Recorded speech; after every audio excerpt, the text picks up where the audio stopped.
खत्म नबूवत के हवाले से मेरा तो स्टांस यही है मेरे भाइयों कि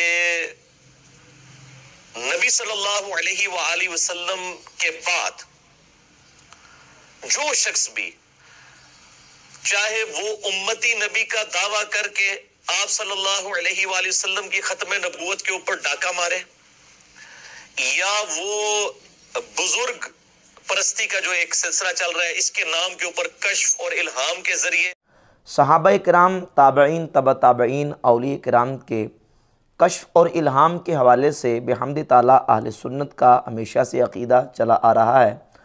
अब इस अक़ीदे का इनकार करने के लिए मिर्ज़ा जेलमी ने एक नई चाल चली है, और वो चाल ये है कि कहा कि जो कश्फ व इल्हाम और करामात को और कश्फ व इल्हाम को मानने वाले हैं ये ऐसे ही ख़त्म नबूवत के डाकू हैं जिस तरह के कादियानी ख़त्म नबूवत के डाकू हैं। कश्फ व इल्हाम को मानने वाले नाउज़ बिल्लाह तआला ख़त्म नबूवत के डाकू हैं जिस तरह कादियानी ख़त्म नबूवत के डाकू हैं। जबकि कश्फ और इल्हाम को अहले सुन्नत भी मानते हैं, देवबंदी भी मानते हैं, और गैर मुक़ल्लिदीन वहाबियों के बड़े बड़े चोटी के उलमा ने कश्फ और इल्हाम का अक़ीदा नज़रिया अपनी किताबों में तस्लीम किया है। अहले तशय्युअ भी मानते हैं। तो तमाम मकातब फ़िक्र कश्फ और इल्हाम औलिया अल्लाह का मानते हैं, उसको सही समझते हैं, और उसका सबूत कुरान और हदीस से मौजूद है। अगर ये कश्फ व इल्हाम को मानना ख़त्म नबूवत के ऊपर डाका है तो इसका मतलब ये कि तमाम मकातब फ़िक्र ख़त्म नबूवत के डाकू हैं। और अगर ये तमाम मकातब फ़िक्र ख़त्म नबूवत के डाकू हैं तो एक तबके के नज़दीक मिर्ज़ा जेलमी भी ख़त्म नबूवत का डाकू बनेगा। क्यों? इसलिए कि जवेद अहमद गामदी ईसा अलैहिस्सलाम के नज़ूल को नहीं मानता। जवेद अहमद गामदी ये मिर्ज़ा जेलमी का मुर्शिद है, और मिर्ज़ा ने जवेद अहमद गामदी को अपना मुर्शिद कहा हुआ है। और लाहौरी जो कादियानी है, जो कादियानियों का ग्रुप है लाहौरी, वो मिर्ज़ा ग़ुलाम अहमद कादियानी को नबी नहीं मानते, बल्कि वो अपने 15 रोज़ा जो पैगाम सुलह उनका रसाला निकलता है उसके टाइटल पेज पे ये लिखते हैं कि हज़रत सल्लल्लाहु अलैहि वसल्लम के बाद कोई नबी नहीं आएगा, ना नया ना पुराना।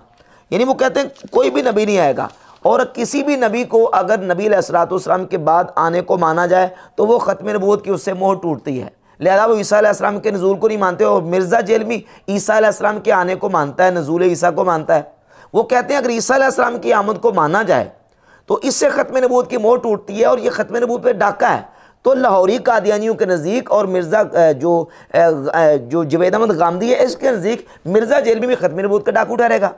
हालांकि जिस तरह लाहौरी कादियानियों का और गामदी का नज़रिया बातिल और मरदूद है, इसी तरीके से मिर्ज़ा जेलमी का ये नज़रिया भी बातिल और मरदूद है। ना कश्फ और इल्हाम ख़त्म नबूवत के ऊपर डाका है, और ना ही नज़ूल ईसा अलैहिस्सलाम का अक़ीदा मानना ये ख़त्म नबूवत पे डाका है। इसलिए कि नज़ूल ईसा अलैहिस्सलाम का नज़रिया और अक़ीदा भी अहादीस से मुतवातिरा से साबित है, और कश्फ और इल्हाम का नज़रिया भी अहादीस से साबित है, और इस पर बाकायदा से अहादीस मौजूद है। कुरान मजीद फ़ुरक़ान हमीद की आयात तय्यबात में अल्लाह रब्बुल इज़्ज़त ने जो साबिक़ा उम्मतें गुज़र चुकी हैं उनके अफराद के कश्फ और इल्हाम को कुरान मजीद में मुतादिद मकामात पे बयान किया, कुरान से और अहादीस से इंशाअल्लाह इस पर दलाइल। और फिर मिर्ज़ा जेलमी ने जो इन दलाइल के हवाले से जो तहरीफ़ात और दजल से काम लिया इंशाअल्लाह उस पर भी बात करेंगे।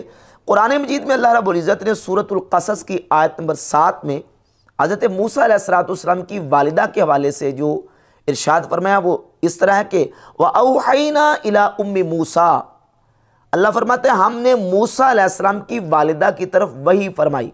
अब यहाँ वही जो है वो इल्हाम के माना में अगरचे लुगतन वही का लफ्ज़ इस्तेमाल हुआ है, लेकिन माना यहाँ यह है कि इल्हाम फरमाया, मूसा अलैहिस्सलाम की वालिदा की तरफ इल्हाम फरमाया। सूरतुल माइदा की आयत नंबर 111 में अल्लाह रब्बुल इज़्ज़त फरमाता है व इज़ औहैतु इलल हवारियीना, और जब मैंने हवारियों की तरफ इल्हाम की, यहाँ लफ्ज़ वही है, मुराद यहाँ यह है कि उनकी तरफ इल्हाम फरमाया। सूरतुन नहल की आयत नंबर 68 में फरमाया व औहा रब्बुका इलन नहल, और तेरे रब ने शहद की मक्खी की तरफ वही फरमाई, यानी शहद की मक्खी के दिल में बात अल्लाह रब्बुल इज़्ज़त ने डाल दी। सूरह आले इमरान की आयत नंबर 42 में अल्लाह रब्बुल इज़्ज़त ने सैयदा मरियम रज़ियल्लाहु ताला अन्हा के हवाले से पूरी तफसील के साथ बयान किया कि जब फरिश्ते उनके पास आए और फरिश्तों ने हज़रत मरियम रज़ियल्लाहु ताला अन्हा के साथ कलाम किया, और ज़ाहिर है कि हज़रत मरियम रज़ियल्लाहु ताला अन्हा वो नबियाँ नहीं हैं, अल्लाह की वलियाँ हैं, तो उनके साथ जो फरिश्ते कलाम कर रहे हैं वो वही नबूवत नहीं है, क्योंकि वही नबूवत एक अलग चीज़ है और कश्फ और इल्हाम एक अलग चीज़ है। इसी तरीके से कुरान मजीद में मुतअद्दिद आयात तय्यबात और मुतअद्दिद अफराद का बयान है कि जिनको अल्लाह रब्बुल इज़्ज़त जल्ल व अला मजदहुल करीम ने उनके दिल में बात डाल दी, उनको इल्हाम कर दिया, जबकि वो वही नबूवत नहीं है। वही नबूवत का ताल्लुक नबी के साथ है, यानी जो नबूवत का मुद्दाई है, नबूवत का दावा कर रहा है, उस पर अल्लाह रब्बुल इज़्ज़त जल्ल व अला मजदहुल करीम वही नाजिल फरमाए, या उनको अल्लाह रब्बुल इज़्ज़त कोई सोए हुए ख्वाब दिखा दे तो नबी का जो ख्वाब है वो भी वही इलाही है, जबकि उम्मती को जब ख्वाब आता है तो वो वही इलाही नहीं है, बल्कि वो एक बशारत और तफ़हीम और मुबशरात की किस्म में से है। वही इलाही उसके लिए होगा जो नबी है।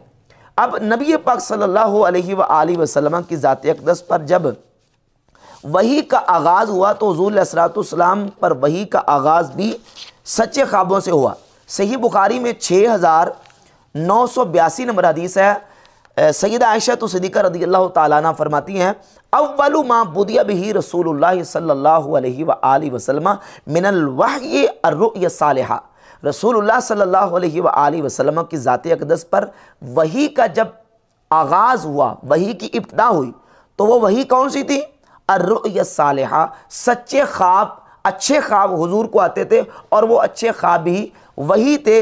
अब नबी अलैहिस्सलाम पर जब सच्चे ख्वाब हुजूर को आए तो वो वही थे, लेकिन वो सच्चा ख्वाब अगर किसी मोमिन को आता है तो वो वही नहीं बल्कि मुबशरात और तफ़हीम की किस्म में से होगा। और यही वजह कि सही बुखारी में हदीस है 6987 और 6988 कि नबी पाक सल्लल्लाहु अलैहि व आलिहि वसल्लम ने फरमाया, रुयल मुमिन जुज़अम मिन सित्ततिन व अर्बईन जुज़अम मिन नबुव्वा।